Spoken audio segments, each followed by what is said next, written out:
시청자 여러분 안녕하십니까? 요즘 무역과 관련된 뉴스들은 정말 종잡을 수가 없죠. 하루는 정말 완전히 끝난 것처럼 다 타결이 된 것처럼 보도 내용이 나오기도 하고 그래서 좋아하고 있으면 그 다음 날에는 또 완전히 결렬된 것 같은 느낌의 보도가 나옵니다. 어느 장단에 춤을 춰야 될지 모를 정도인데요. 그런데 이제 이번 15일 날, 12월 15일 날에 관세 부과가 예정되어 있습니다. 1,560억 달러치의 중국산 제품에 대해서 관세를 부과하겠다라고 예정된 날인데요. 이렇게 되면 이제 중국산 제품 98%에 대해서 관세가 부과되는 겁니다. 그러다 보니까 많은 사람들이 민감해지고 또 두려움을 가질 수밖에 없어요. 오늘은 그래서 중국과 관련된 그러니까 중미 간의 무역 전쟁과 관련된 이슈를 주제로 정해봤습니다. 근데 중요한 게 있어요. 많은 분들이 좀 착각하고 계신 분들을 먼저 좀 짚고 가야 될 것 같은데요. 중국이 과연 무역 협상에 임할 자세가 되어 있느냐라는 부분입니다. 많은 분들이 중국이 자꾸 지지부진 끌고 있고 이 협상이 타결이 안 되는 이유가 중국에 있다. 소위 만만디 전략이죠. 정말 타결시킬, 그러니까 무역 협상에 참여하고 싶은 생각은 전혀 없고 그냥 질질질 끌다가 어느 순간에 트럼프 대통령이 그만두는 시기까지 그냥 질질질질 끌려만 가겠다라는 전략을 구사하는 것이 아니냐 이런 생각들을 하시는 분들이 많으신 것 같아요. 하지만 제 생각은 그렇지 않습니다. 간단한 그 상상을 통해서 우리가 입증할 수가 있는데요. 이렇게 한번 상상을 한번 해보겠습니다. 지금 트럼프와 시진핑의 무역 협상이 시진핑이 거부를 해서 결렬됐다라고 한번 우리 가정을 한번 해보겠습니다. 그러면 트럼프가 이렇게 나올까요? 그래. 나 때문에 마음고생 그동안 많았지. 무역 협상은 끝났지만 관세 부과는 없는 걸로 하자. 이렇게 나올까요? 글쎄요. 천만의 말씀이죠.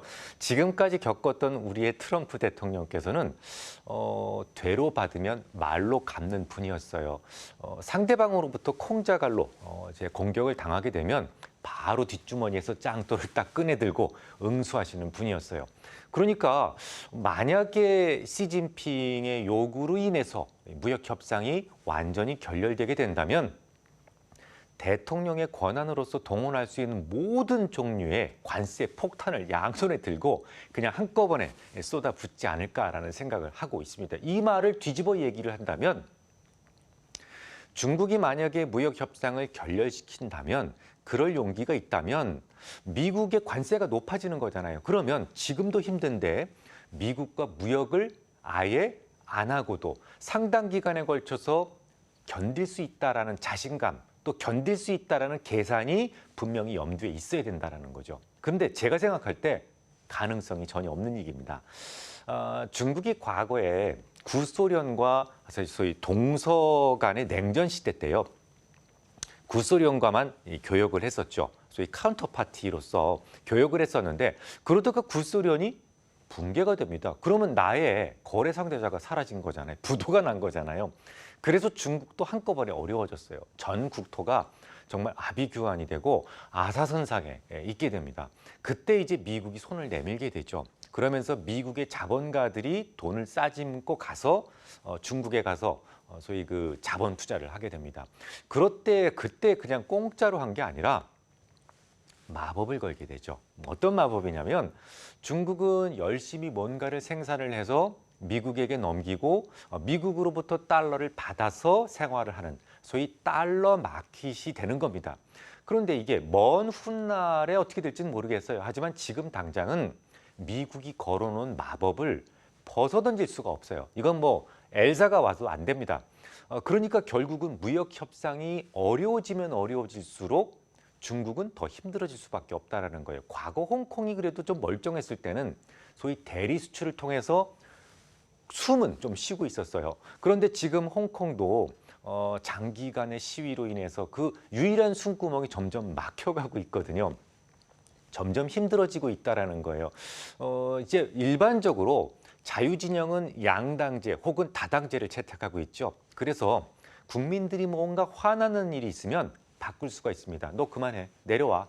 네가 한번 해봐. 선거로 소위 그 국민들의 불만을 표출시킬 수 있는 도구가 존재한다는 거예요. 하지만 사회주의 국가, 1인 독재 국가일 경우에는 그게 안 됩니다. 여러분들 중동의 봄 아시죠? 아랍의 봄.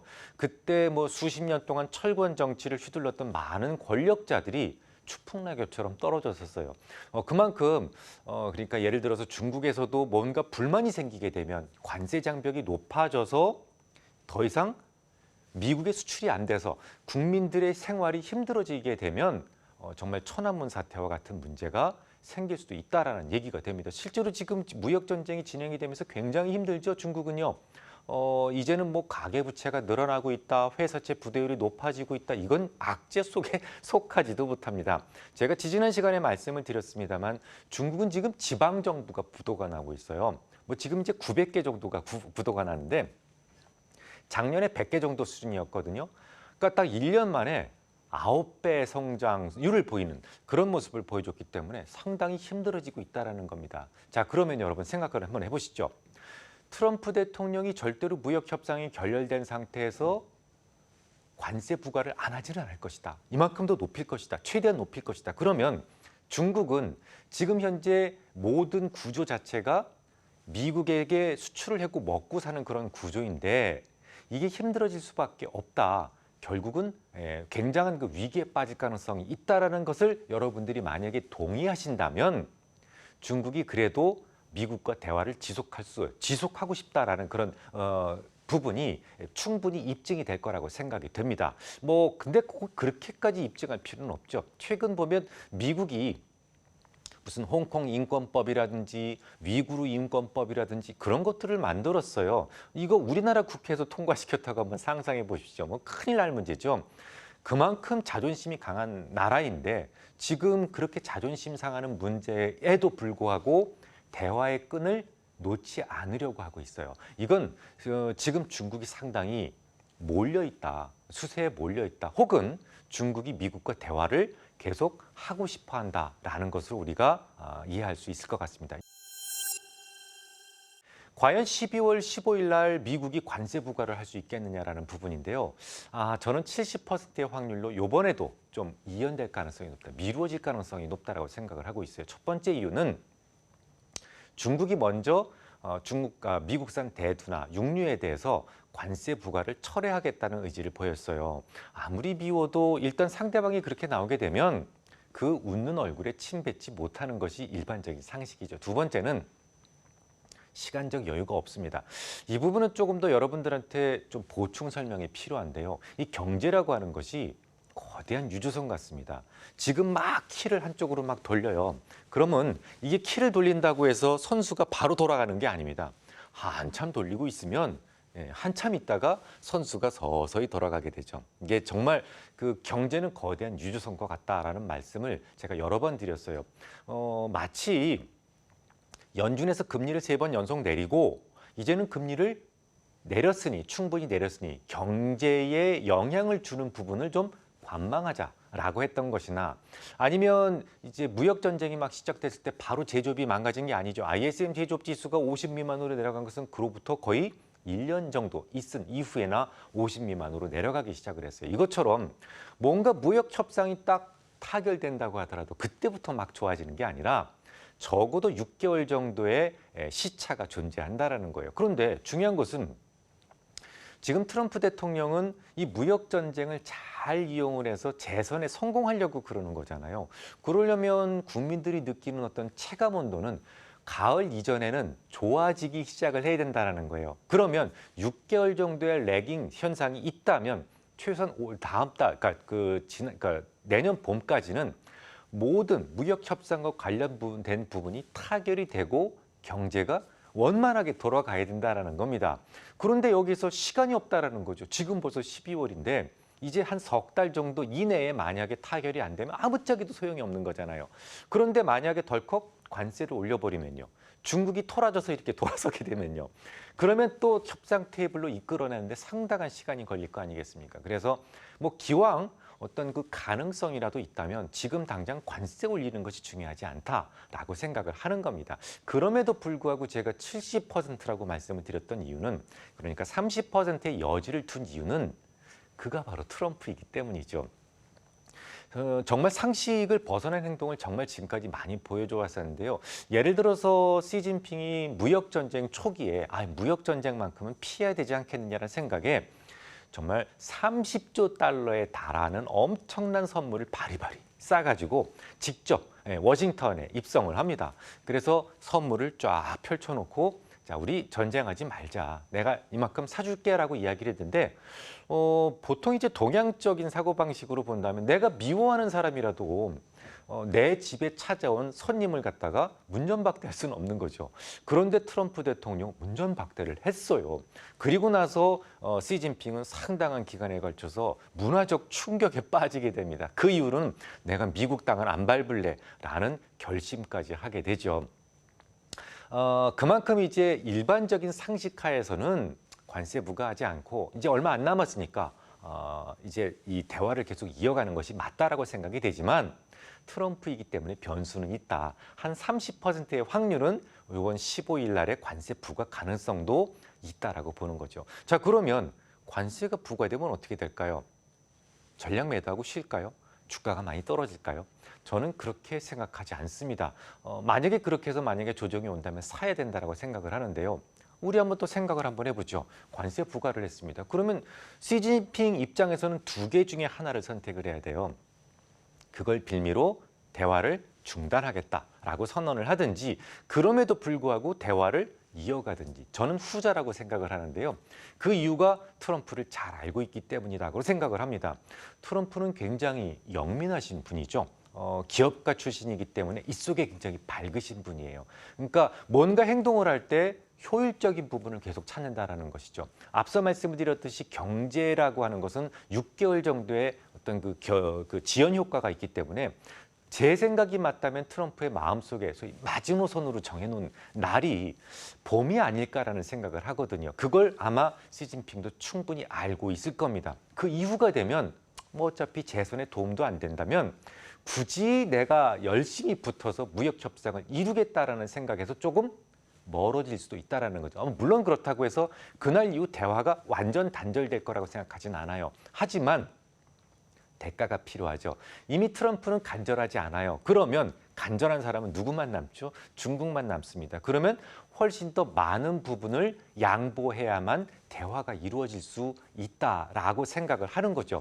그렇기 때문에 저는 요거는 조금 좀 일찍 해결될 가능성이 높다라고 본 거예요. 그렇기 때문에 트럼프가 했던 말, 이를테면 저쪽에서 그러니까 중국 쪽에서 이 대화를 아주 간절히 원한다라고 했던 트럼프의 발언이나 아니면 지금 협상이 거의 무르익었다, 거의 문전까지 왔다라는 레리 커들러의 발언을 저는 믿고 싶은 겁니다. 뭐 제가 볼 때 이 상당히 좀 임박해 있고 그리고 또 서로 간절하기 때문에 어느 정도 뼈대는 만들어놨을 거라고 생각을 해요. 그럼에도 불구하고 도장 찍는 데까지 상당한 진통이 지금 필요한 거죠. 유지가 되고 있는 거죠. 그 이유가 명분 때문이 아닌가 싶습니다. 뭐 아시다시피 지금 트럼프 대통령은 탄핵 중에 있잖아요. 위기 상황입니다. 그렇다면 국민들한테 내가 미국을 위해서 굉장히 열심히 일하고 있는 거야 라는 것을 보여주고 싶을 겁니다. 그런데 뭐 대충 하지라고 해서 무역 협상을 마무리해 버린다면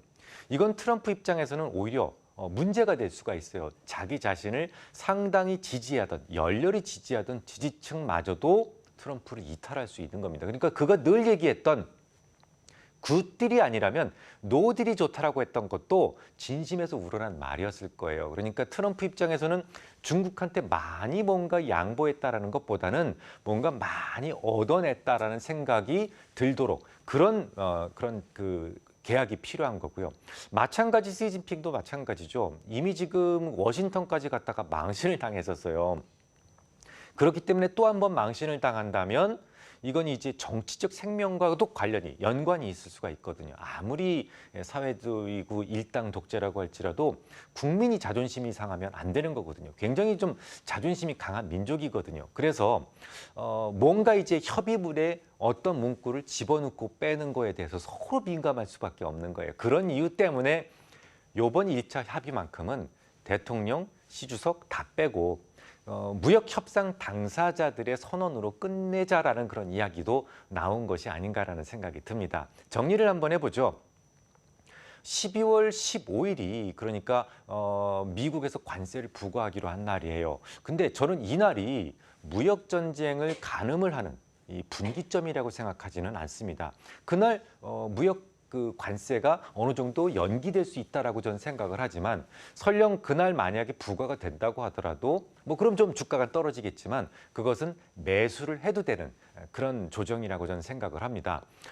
정말 중요한 것은 내년 봄이에요. 내년 봄이 되면 트럼프 대통령은 분명히 그 이후에는 아주 강렬하게 이걸 이루겠다라는 그런 자세는 좀 버리지 않을까라는 생각을 하거든요.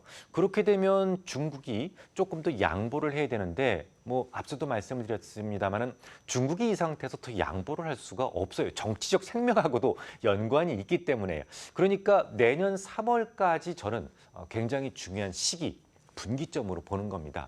그래서 만약에 3월 달까지 아무런 그 1차 협약에도 이르지 못했다라고 생각이 된다면 무역 협상은 좀 더 깊고 암울한 터널을 지나게 될 것이다라고 생각을 해요.